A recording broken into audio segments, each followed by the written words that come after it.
What if I told you that some of the most profitable crops you could possibly grow are not corn, not soybeans, not wheat, and most farmers have never heard of half of them? I am talking about plants that sell for 40, 80, even several $100s per pound. Plants that chefs, supplement companies, and health-conscious consumers are actively searching for and cannot find enough of. Plants that can be grown on a backyard plot, a greenhouse shelf, or a few containers on a patio, while generating more income per square foot than almost any conventional crop on the market. Most people have no idea this world exists. While everyone fights over commodity crops with razor-thin margins, there are specialty plants generating serious, consistent wealth for the small number of growers who know about them. Today I am going to show you 20 of them, starting with the ones that will genuinely surprise you, and ending with the ones that have been quietly building fortunes for growers who got in early. Stay with me because number one on this list sells for up to $5,000 per pound, can be grown in containers on a sunny patio, and is so underproduced domestically that most of what is sold in the United States is not even the real thing. Let's get into it. Number 1. Saffron, the most valuable crop per pound of anything you can legally grow, selling for $1,000 to $5,000 per pound, cultivatable in containers or small garden beds, and so underproduced domestically that virtually all American supply is imported from Iran and Spain. Crocus sativus produces the 3 tiny red stigmas that, when hand-harvested and dried, become saffron, the spice that has commanded premium prices for over 3,000 years. The price is not arbitrary. Each flower produces only 3 stigmas.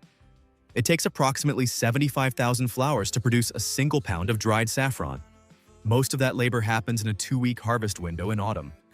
In Iran and Spain, entire regional economies are built around it.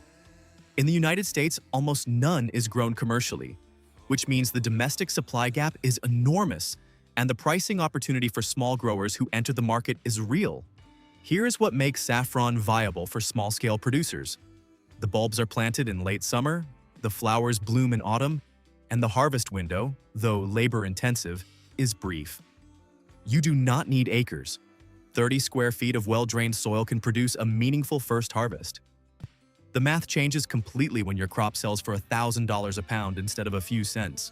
Restaurants, specialty food companies, and direct consumers will pay premium prices for locally grown, verifiably authentic saffron. The grower who can guarantee provenance and quality is selling something the import market structurally cannot offer. Number 2 sells for up to $160 per pound, is in enormous demand from high-end restaurants across the country, and approximately 90% of what is sold as this product in the United States is not actually the real thing. That gap between authentic supply and market demand is one of the most significant business opportunities in specialty food production. Number 2. Wasabi, selling for $100 to $160 per pound for genuine rhizome, with an American market almost entirely supplied by a green-dyed horseradish paste that is not wasabi at all, creating extraordinary demand for authentic domestic producers. Wasabia japonica is one of the most difficult plants in the world to grow successfully. It requires cool, consistently moist, shaded conditions with clean flowing water, the kind of mountain stream environment found naturally in Japan, where it has been cultivated for over 1,000 years. Most American sushi restaurants serve a mixture of horseradish, mustard, and green food coloring, because authentic wasabi is so scarce and expensive that the economics of using the real thing at scale simply do not work, which means any producer who can supply authentic wasabi rhizome to high-end restaurants is entering a market with almost no domestic competition and a customer base, fine dining establishments, that is both willing and able to pay for authenticity. The challenge is real. Wasabi takes 12 to 24 months to reach harvest size and requires precise environmental conditions. But growers who have cracked the conditions report that the market essentially comes to them. Chefs who discover a local authentic wasabi source treat it as a competitive advantage. They advertise it, they protect the relationship. The difficulty of production is not a barrier, it is the moat that keeps competition out. Number 3. Ginseng, wild simulated roots selling for $300 to $400 per pound at maturity, requiring 5 to 7 years of patience but representing one of the most significant per-acre returns available to any small landowner with the right woodland conditions. Panax quinquefolius, American ginseng, has been traded as a premium medicinal root since the 18th century, when French fur traders discovered that North American ginseng was essentially identical to the Chinese variety, commanding extraordinary prices in Asian markets. Wild harvested ginseng is now heavily regulated and increasingly scarce. Wild simulated ginseng, grown in natural woodland conditions without cultivation inputs, is legal, commands prices approaching wild root, and can be established on forested land that would otherwise generate almost no income. The investment is time. Plant the seeds in autumn woodland shade, manage the population lightly over 5 to 7 years, and harvest roots that sell for $300 to $400 per pound to buyers who have been waiting for domestic supply. The ginseng market, particularly in Asian export channels, has never been adequately supplied domestically. Woodland landowners who plant ginseng today are essentially planting a retirement fund in their own backyard. The patience required is the same quality that keeps most people from ever starting. Number 4, vanilla, the second most expensive spice in the world after saffron, selling for $300 to $600 per pound for cured beans, cultivatable in greenhouses and indoor spaces, and in such chronic global shortage that major food companies have spent years trying to develop synthetic alternatives. Vanilla planifolia is an orchid vine native to Mexico that requires hand pollination and cultivation because the specific bee species that pollinates it in the wild does not exist outside its native range. Every vanilla bean in every jar on every supermarket shelf in the world was pollinated by hand. The global supply is chronically constrained. Prices fluctuate dramatically on weather events in Madagascar, where most production is concentrated. And food companies have been scrambling for reliable supply for decades. A greenhouse-grown vanilla operation requires the initial investment of establishing the vines. They take 3 to 4 years to first flower. But once producing, a single vine can yield vanilla beans for decades. The hand pollination requirement that makes vanilla expensive at scale becomes manageable at small scale, where a few dozen vines in a greenhouse can generate meaningful revenue from a crop that is simultaneously rare, in demand, and unable to be easily scaled by industrial agriculture. Artisan vanilla producers selling directly to bakeries, ice cream makers, and specialty food companies bypass the commodity market entirely and command prices that reflect the genuine scarcity of the product. Number 5.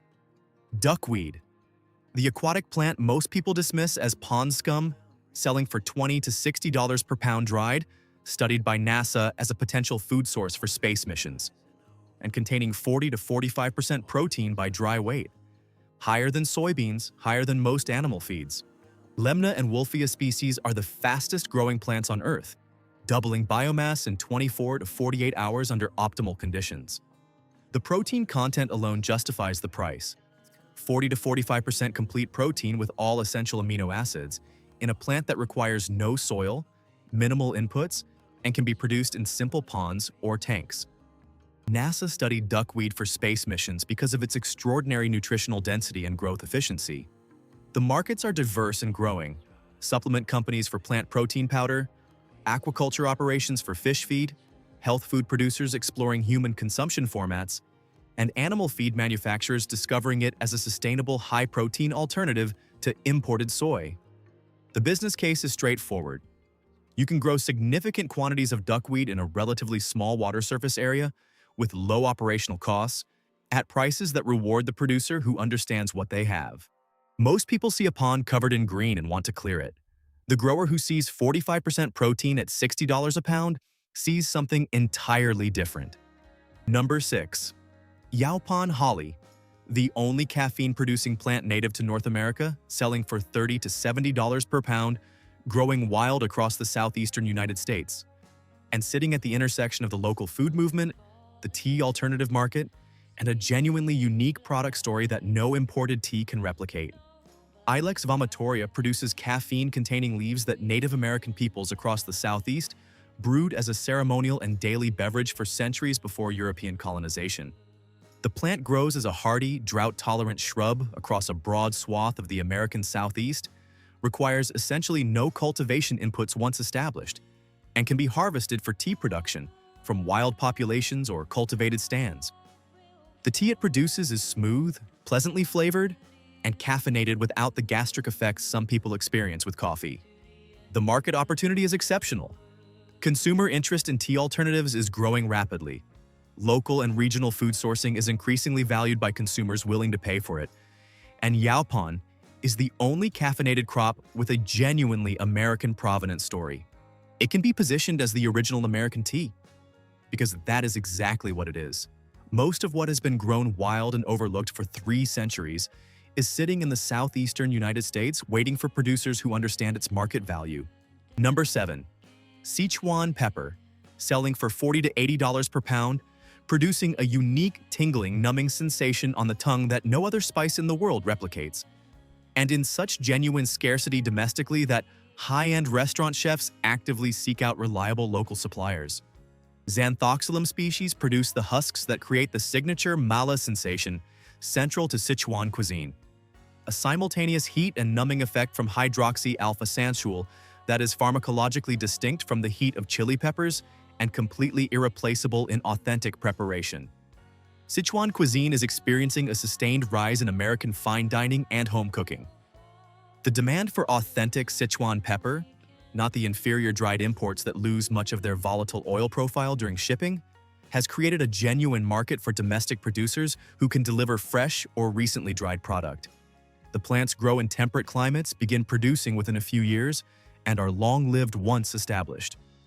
The combination of premium pricing, growing culinary demand, and the irreplaceable quality advantage of freshly harvested product creates a market position that a knowledgeable small producer can defend.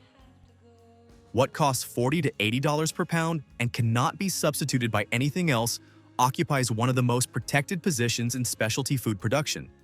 Number 8. Catnip, premium organic product selling for $30 to $60 per pound, serving a pet industry worth hundreds of billions of dollars annually, with quality so variable in the commercial market that pet owners who discover premium product become loyal repeat customers. Nepeta cateria is not a novelty crop. It is a serious agricultural product serving one of the most financially committed consumer groups in existence. American pet owners spend more per year on their animals than most countries spend on entire categories of consumer goods. Premium catnip, organically grown, freshly harvested, potency tested, properly dried and stored, commands prices several multiples above the dusty, aged product found in most commercial pet toys. The cat-owning population that shops at natural pet stores and specialty pet boutiques is exactly the demographic that responds to premium positioning, provenance stories, and quality differentiation. Catnip grows vigorously as a perennial requiring minimal inputs, yields multiple harvests per season, and is straightforward to process and package. The business model, growing premium organic catnip and selling directly to natural pet stores, high-end pet boutiques, and online to cat owners, requires no exotic cultivation conditions and serves a market that is both enormous and consistently underserved at the premium end. Quick pause here. If this is making you think seriously about turning plants into income, there is a complete practical system in the first pinned comment below covering exactly how to do it. Which plants to start with, how to find buyers, how to price your product, and a bonus inside that most people do not expect. Link is pinned. Worth checking before you finish the video. Number 9. Go-To Cola, selling for $30 to $60 per pound, positioned at the intersection of the nootropics market and the premium anti-aging skincare market simultaneously, with demand growing in both categories faster than domestic supply is expanding. Imagine making a full-time living from just a fraction of an acre. If you're a small-scale farmer, you don't need more land, you need more value. Today, we're diving into 20 high-value specialty crops that can transform your farm into a high-profit powerhouse.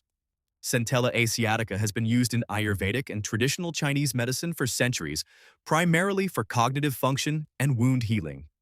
Modern research has validated multiple traditional uses, and the compound asiaticoside has attracted attention from both the supplement industry for cognitive health applications and the cosmetics industry for its role in stimulating collagen synthesis and improving skin elasticity. The nootropics market, supplements targeting cognitive performance, focus, and memory, is one of the fastest-growing segments in the supplement industry. The anti-aging skincare market is one of the largest and most consistent consumer categories. Go-To Cola sits at the intersection of both. Premium supplement brands and luxury skincare companies both need reliable domestic suppliers of high-quality dried herb. The plant grows in moist, warm conditions as a perennial, can be harvested multiple times per year, and remains relatively unknown in domestic commercial agriculture, despite a market that has been growing for years. The grower who enters this market now is entering ahead of the supply curve. Number 10. Ashwagandha, dried root selling for $25 to $60 per pound with a supplement market worth hundreds of millions of dollars. Still predominantly imported from India despite growing domestic demand for verified, organically grown American supply. Withania somnifera is the most searched adaptogenic herb in the English-speaking world. Consumer awareness has grown from a niche Ayurvedic ingredient to a mainstream supplement category, with major retailers carrying ashwagandha products and clinical research supporting traditional uses for stress management, cortisol regulation, and athletic recovery. The overwhelming majority of American ashwagandha supply is still imported from India, where quality control varies and supply chain transparency is limited. Domestic supplement brands are actively seeking reliable American producers who can supply organically certified root with documented provenance. The plant grows as a drought-tolerant annual or short-lived perennial in temperate and warm climates, reaching harvestable root size in its first year. The combination of an enormous and growing end market, inadequate domestic supply, and a genuinely accessible cultivation profile makes ashwagandha one of the most straightforward specialty crop business cases available to American small farmers. Number 11. Tulsi, also called holy basil, selling for $20 to $45 per pound dried, having crossed from its sacred status in Hindu tradition into mainstream Western wellness culture, with demand from both traditional markets and a rapidly expanding modern consumer base. Ochium tenuiflorum is venerated as the most sacred plant in the Hindu tradition, planted at temples and homes across South Asia for centuries. That cultural significance has traveled with diaspora communities and then crossed into mainstream wellness culture through the adaptogen trend. Tulsi tea is now sold in every health food store in the country. Supplement companies incorporate it into stress and immune support formulas. Aromatherapy and natural beauty brands use the essential oil. The market is diverse and each segment adds purchasing volume. Tulsi grows easily in warm climates or greenhouses, produces multiple harvests per season, and the dried leaf commands prices that reward small-scale quality producers over industrial quantity producers. The grower who can supply fresh, recently dried, organic Tulsi to local health food stores, herbal tea companies, and supplement manufacturers is competing in a market that is simultaneously established, expanding, and still underserved by domestic production. Number 12. Shiso, also called perilla, selling for $20 to $50 per pound, essential in Japanese and Korean cuisine, and experiencing rapidly growing demand from restaurants and home cooks as Asian food culture becomes mainstream in American dining. Perilla frutescens produces the large, distinctive leaves in green and purple varieties used in sushi preparation, as wraps for grilled meat in Korean barbecue, in pickling, and as a garnish whose complex flavor, simultaneously minty, basil-like, and entirely its own, cannot be replicated by any substitute.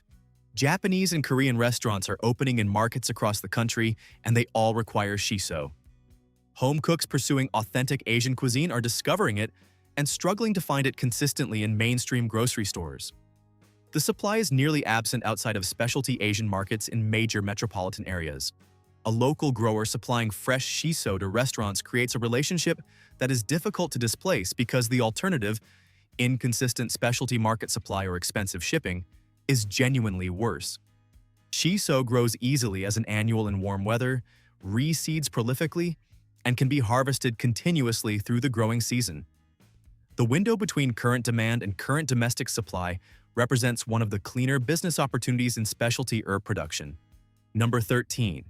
Moringa, the fastest-growing tropical tree with dried leaf selling for $20 to $40 per pound, demand exploding across the supplement and health food industry, and almost all American supply currently imported despite being cultivatable across the American South and in greenhouses nationwide. Moringa oleifera grows 15 feet in its first year in tropical and subtropical conditions. The dried leaves contain extraordinary concentrations of protein, vitamins, and minerals that have made moringa the supplement industry's most discussed green powder in recent years. Smoothie shops, supplement companies, natural health stores, and direct consumers are all competing for supply that remains predominantly imported from Africa and South Asia. Domestic production exists but has not come close to meeting demand. In the American South, moringa can be grown as an annual or perennial crop. In cooler climates, container growing and greenhouse production create year-round supply options.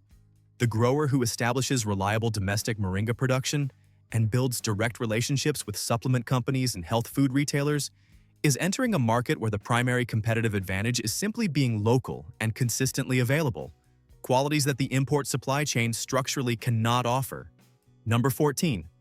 Lemon balm, selling for $20 to $40 per pound dried, riding the wave of the stress and sleep wellness market, spreading vigorously once established, and requiring minimal inputs from a grower who can supply the enormous demand from the herbal supplement and craft tea industries. Melissa officinalis is one of the most searched herbs in the English-speaking wellness space because the problem it addresses, chronic stress and poor sleep, affects an enormous and growing proportion of the population. Research supports traditional uses for anxiety reduction and sleep quality improvement. The supplement industry, the herbal tea industry, and the aromatherapy industry all require consistent supply of quality dried lemon balm, and the demand from all three channels continues to grow. The production economics are favorable. Lemon balm spreads vigorously once established, requires minimal care, and can be harvested multiple times per season. The dried herb retains its value well, stores easily, and ships without special handling. A small grower who can supply organically certified, recently dried lemon balm to herbal supplement companies, craft tea brands, and specialty herb buyers is operating a low-input, high-margin crop in a market driven by one of the most durable trends in modern consumer behavior: the search for natural stress relief. Number 15. Stevia, dried leaf selling for $20 to $40 per pound, 200 to 300 times sweeter than sugar with 0 calories, serving a natural sweetener market growing rapidly as consumers move away from both refined sugar and artificial alternatives. Stevia rebaudiana has shifted from specialty health food stores to mainstream retail as consumer awareness of the problems with both sugar and synthetic sweeteners has grown. Major beverage companies, food manufacturers, and direct consumers all want stevia, and the market for simply dried leaf, not the heavily processed refined stevia extract, is robust and accessible to small growers in a way that the industrial extract market is not. A home baker or tea drinker who wants to sweeten naturally with dried stevia leaf represents a direct consumer market that commands retail pricing. A craft beverage company or small food producer seeking organically certified dried stevia represents a wholesale market with consistent volume. The plant grows as a tender perennial in warm climates and, as an annual elsewhere, reaches harvestable size quickly and can be processed for sale with nothing more sophisticated than careful drying and packaging. Number 16. Purslane, the weed most gardeners spend energy removing, selling for $15 to $30 per pound, containing the highest concentration of omega-3 fatty acids ever measured in a land plant, and increasingly sought by upscale restaurants and health-conscious consumers who cannot find it in conventional retail.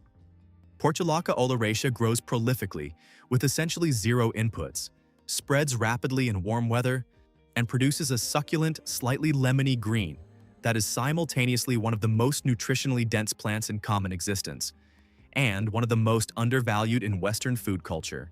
The omega-3 content alone has made it a target of nutritional interest. Some studies have found it delivers more alpha-linolenic acid per gram than many fish species. The farm-to-table restaurant movement has made chefs across the country active buyers of unusual, nutritionally compelling greens. Purslane fits that profile exactly. Rare in conventional supply chains, easily sourced directly from local growers, and carrying a nutritional story that a knowledgeable chef can tell their customers with confidence. The irony of the business model is complete. The plant that most home gardeners spend time and energy removing from vegetable beds is simultaneously a cash crop that farmers market vendors sell at premium prices to people who cannot find it anywhere else. Number 17.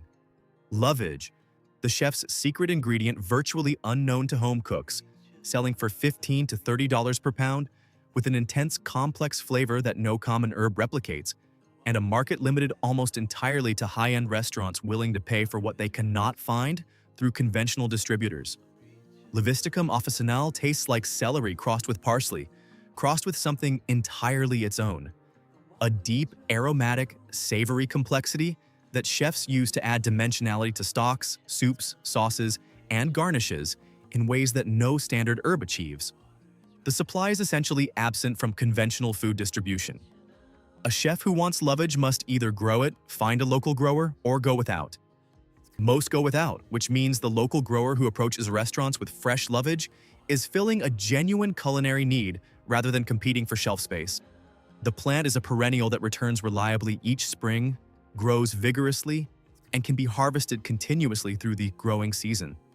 A small number of high-end restaurant relationships, the kind built on consistent quality and reliable availability, represents a sustainable, recurring revenue stream from a crop that most growers have never considered because it is not in any mainstream agricultural publication. Number 18. Culantro, not cilantro, a completely distinct herb with a stronger and more complex flavor, essential in Latin American and Southeast Asian cuisine, selling for $15 to $30 per pound, in enormous demand from ethnic restaurant markets and nearly absent from conventional domestic supply chains. Eryngium foetidum produces the long serrated leaves that are as fundamental to Puerto Rican sofrito, Dominican cooking, Vietnamese po, and Thai curry as any other ingredient in those traditions. And that cannot be substituted with cilantro, despite superficial similarity. The demand is established, passionate, and consistent. The supply gap in most American markets outside major metropolitan areas, with significant Latin American or Southeast Asian populations, is enormous. A local culantro grower supplying ethnic restaurants, Latin American grocery stores, and farmers market customers in a market without existing supply is not competing on price. They are the only option available. The plant grows easily in warm climates, reseeds prolifically, and tolerates conditions that would stress more delicate herbs. The business logic is the same as any specialty product serving a passionate, underserved customer base. When you are the only local supplier of something people actively need, pricing and loyalty follow naturally. Number 19. Calendula, dried flowers selling for $20 to $50 per pound, in surging demand from the clean beauty and natural skincare industry, producing continuously from spring through frost, and serving a market that is simultaneously enormous, growing, and genuinely unable to source enough quality domestic product. Calendula officinalis blooms continuously in virtually any garden, from spring through the first hard frost, producing flowers that the natural skincare industry uses in creams, salves, serums, oils, and soaps at a scale that the domestic supply chain has never adequately served. The clean beauty market is one of the fastest growing segments in consumer goods, and calendula is one of its core botanical ingredients. Major natural cosmetics brands, small batch soap makers, herbal supplement companies, and direct consumers all compete for quality dried calendula, and the majority of commercial supply is imported despite the plant's extraordinary adaptability to American growing conditions. The production economics favors small growers. Calendula requires minimal inputs, produces abundantly, and the flower harvest can be processed with simple drying equipment. A grower who establishes supply relationships with natural skincare brands, whose customers increasingly demand verified domestic ingredients, is entering a market where provenance and quality are genuinely differentiating factors that justify premium pricing. Number 20.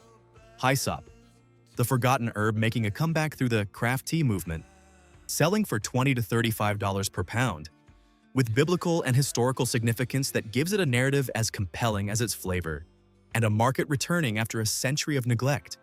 Hyssopus officinalis has been cultivated in herb gardens for over 2,000 years, mentioned in the Bible, used in medieval monastic medicine, and valued across European traditional herbal practice before mass-market tea manufacturing pushed it aside. The craft tea revolution, small batch tea companies seeking unusual, flavorful herbs with authentic histories, has created new demand for hyssop that the commodity market never supported. The complex, minty, slightly bitter aromatic flavor profile works in digestive support blends, respiratory formulas, and as a distinctive standalone tea. The plant grows as a hardy perennial requiring minimal care once established. The flowering tops are harvested and dried, and the market is craft tea companies, traditional herbalists, and natural food companies that are increasingly willing to pay for domestic, story-driven botanical ingredients. Hyssop got abandoned by industrial agriculture because it was too unusual for mass markets. Yet the craft tea movement has made unusual the point. The herb that was old enough to have genuine history is now new enough to be interesting again. And the grower who brings it back to market early is the one who captures the best relationships and the best prices. 20 plants. Each one a genuine market opportunity for a grower who understands what they are looking at. For anyone who watched all the way through, the complete system for turning specialty plants into real income is in the first pinned comment below, including the bonus. Use the code FULLVIDEO at checkout for 20% off. The link is pinned whenever you are ready. Here is what every plant on this list has in common. None of them fit the industrial agriculture model. They require knowledge instead of scale. They serve passionate, specific markets instead of commodity buyers. They reward quality over quantity and relationships over volume. And that is precisely what makes them perfect for small-scale growers, homesteaders, and anyone willing to learn what most farmers have never been taught. The most profitable garden is not the biggest one. It is the one planted with the most valuable things in the right markets. You now know what those are. What happens next is entirely up to you. Tell me in the comments which plant you are starting with. Subscribe and ring the bell. I will see you in the next one.